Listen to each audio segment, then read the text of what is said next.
I did that thing again where I started making something and it wasn't working out, so I've taken it all apart and I'm gonna try something different.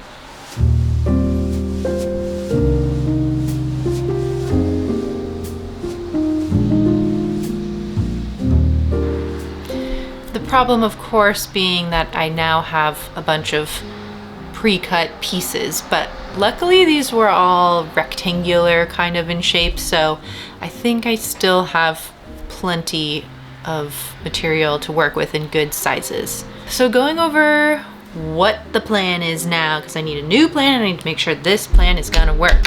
Here's the new plan. I'm gonna make a skirt and a top. I mean, what else is new here? What else is new? I'm gonna make a skirt and a top. So I have the top, which is going to be a fitted yoke and kind of like a billowy, flouncy, peplum-y bottom, sort of, although it's not really a peplum because it's not gonna be like by the waist, it's gonna be like up top. So here's the top. And then as for the skirt, I really want to do a tiered maxi skirt, but rather than the traditional method of like 3 sections with it all getting, does it get bigger or smaller? Maybe it gets smaller as it goes down, whatever it is. I'm doing 2 sections. The first one's going to be smaller and it's going to hit right at the middle of the hips, and then the rest of the section, the bottom part, is going to be much longer, like maybe double the length. I have everything cut out, obviously, because it was already cut out, but the one thing I still need is piecing together the scraps that I have left to make the yoke lining, or facing, I guess. It's gonna fill the whole of the yoke, but not extend any farther down. To make the yoke at all, I just took this bodice I already had and folded it up, and then I pinned it in place, and I left it so I can do the yoke lining from whatever I can scrounge. I basically have this really good strip, so I can definitely get something out of that. It's just not quite tall enough. So I have these kind of like odd shapes. I can either make one big rectangle out of this, or I could like combine these things. I'm partial to using up scraps like this because they don't really serve very nice purposes later. And pattern matching does not matter in this case. I guess I could explain what I was making in the first place that made me have to start over. It really wasn't anything that big of a deal, but I just really wanted to make like a cozy wintry dress, and my cozy kind of casual dress idea just kept getting more and more elaborate, less cozy, less casual, more fitted, and it just sort of was getting to a point where it wasn't looking right. I was just kind of making stuff up, trying it out, and yeah, it just didn't look good, and I took it all apart and we're trying it again. But I feel a lot better about this new plan.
So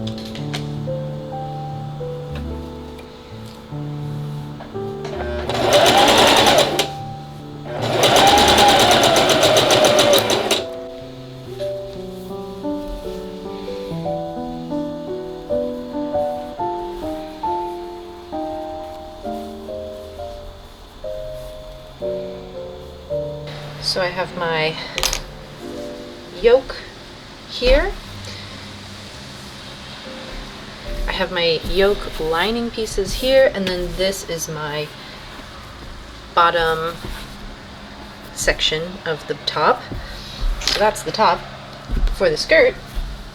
I have this big rectangle of fabric for the lower half. I have this piece I cut from my previous attempt as a waistband, so I'm gonna try to use it again as a waistband. I have just enough of these slightly smaller rectangles to be my upper part, my upper tier around the hips. And then I have this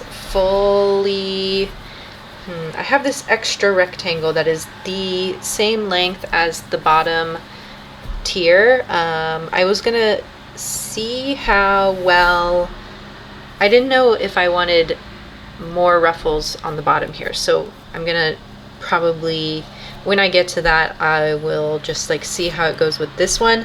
If it's not ruffled enough, then I have this extra panel to add, and if I don't feel like adding it, then whatever, I've got an extra bit of fabric for whatever I want to do.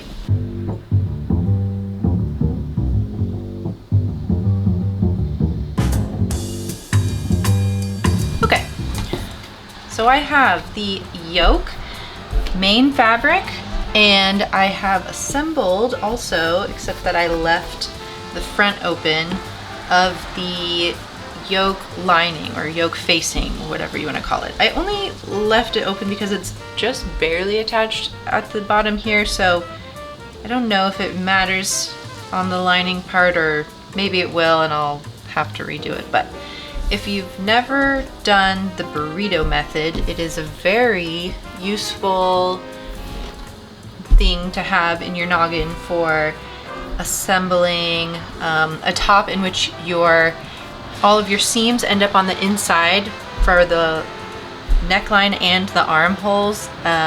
It's not hard to do, it's just a little bit like mind-boggling at times. So you need to be able to lay things flat like this. Don't have any side seams open, or don't have any side seams sewn if you have side seams. And you're basically gonna lay your lining right sides together on top of your main fabric. And the first thing we're gonna do is sew all the way around the neck hole only. And yours may be connected here, which is totally fine. I'm just gonna backstitch on either end, or on one end, make my way around and backstitch.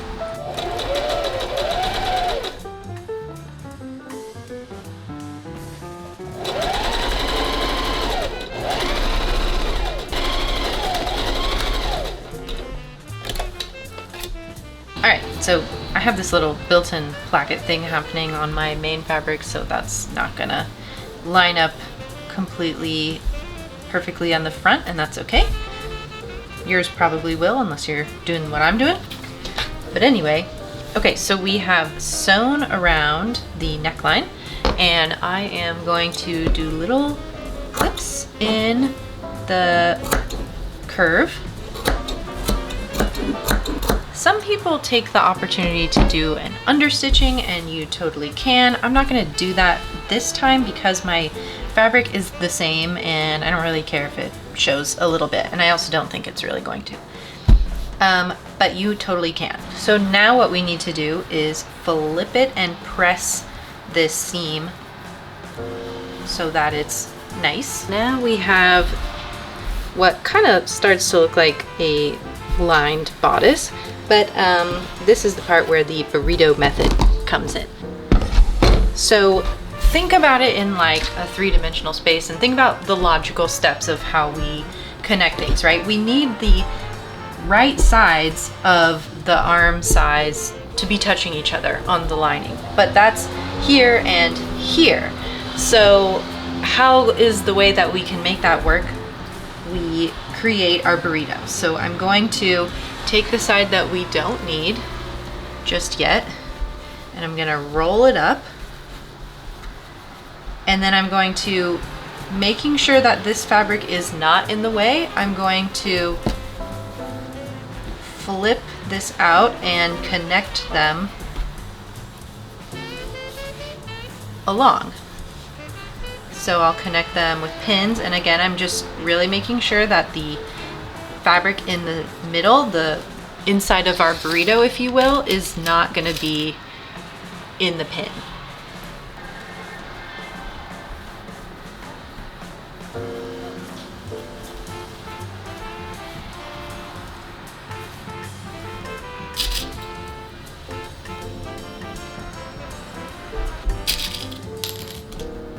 Okay. And I'm just gonna sew just in the arm side. Again, being really careful not to catch the fabric inside of the burrito.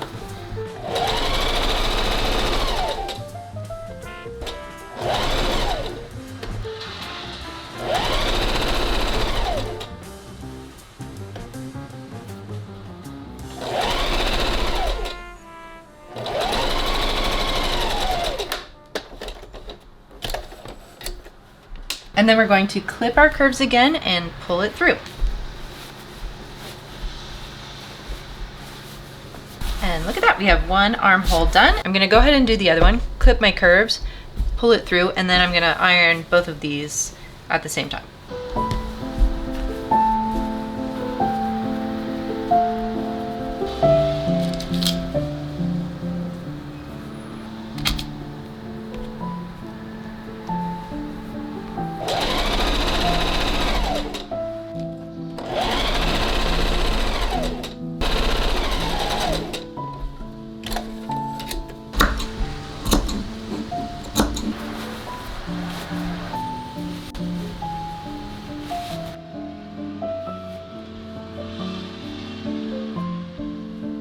Now to close the side seams, you don't really have to do it yet, but bring them together, right sides, and then when you flip them back out, they'll be closed. So I tried on the new yoke, and it, with the addition of the lining and kind of these bulkier seams, it is a little bit snug, teeny tiny bit. So what I decided to do is I took the back apart so that it's no longer connected and the lining is separate from the main. And I'm going to take these ties that I made and make this into just like a little tie back opening. Then it can be a bit more adjustable.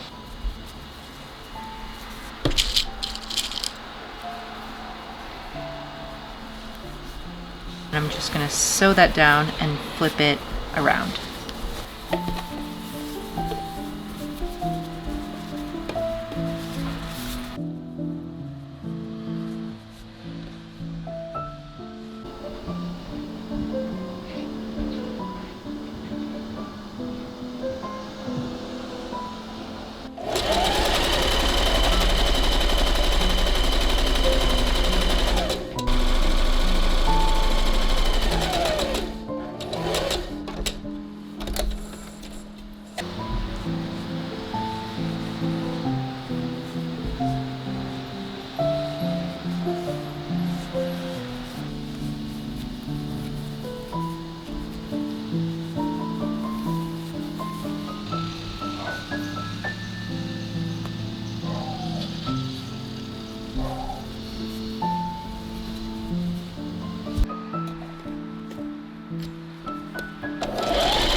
really spoopy outside today.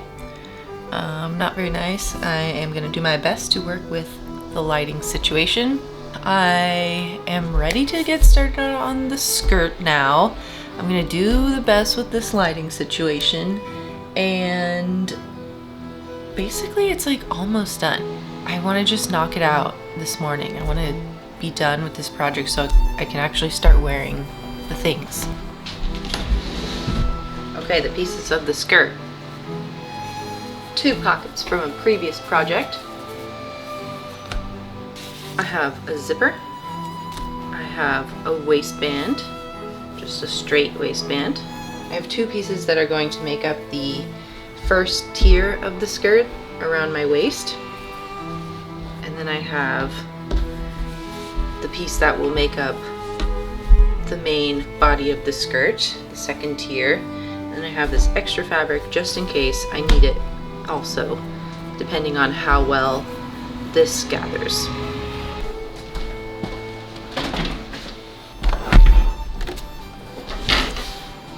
From here, I'm gonna gather this top edge.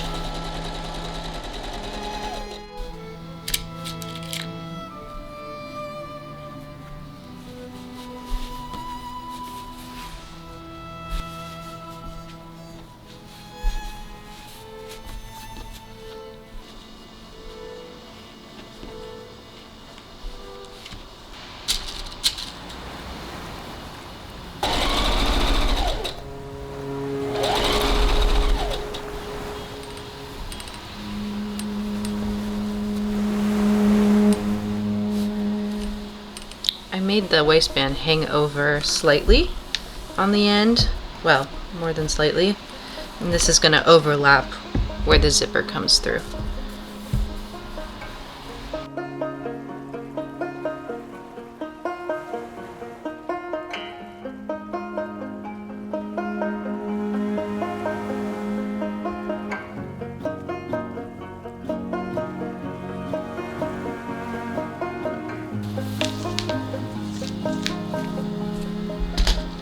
Honestly, invisible zippers aren't that scary. You just have to take the necessary steps, and it is time consuming, but it's less time consuming than redoing it 27 times, right? So for me, the necessary steps are pinning it in place, basting it in place, like a little, maybe, I don't know, halfway in this zipper seam allowance so that it doesn't get caught. And then I can go in with my zipper foot.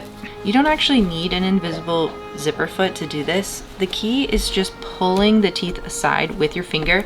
Some people will even go as far as very lightly ironing it open. I have done that. I don't find it to be extremely necessary. My fingers pulling it aside tends to be good enough.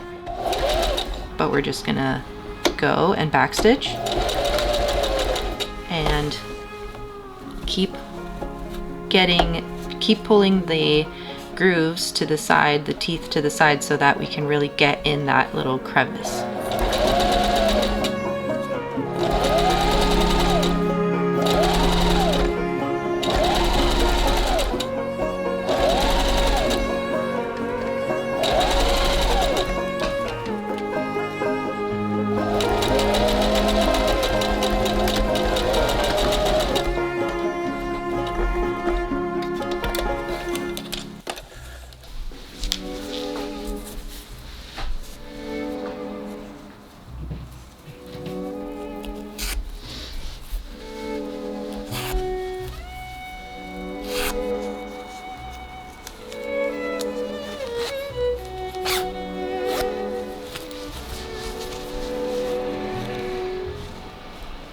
Now I know my pattern doesn't quite match up because these are 2 separate pieces that, you know, I'm working with pre-cut pieces, but I would say that's a pretty invisible zipper.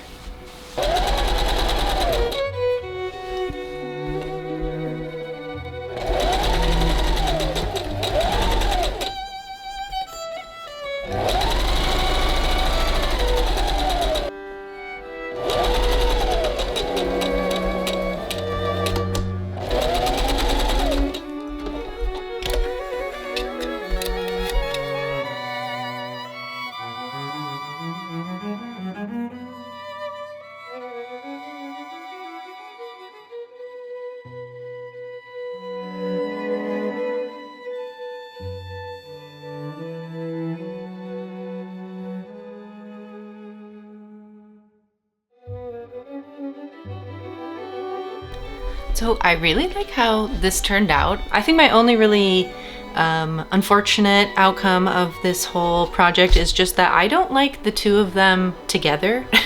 Ironically, I don't like how they look with the skirt over top. I didn't even film it because I just don't like the way that came out. But as two separate pieces, I think they're nice and functional and cute and warm, and they fit me, and I'm happy with how they turned out. So thanks for watching.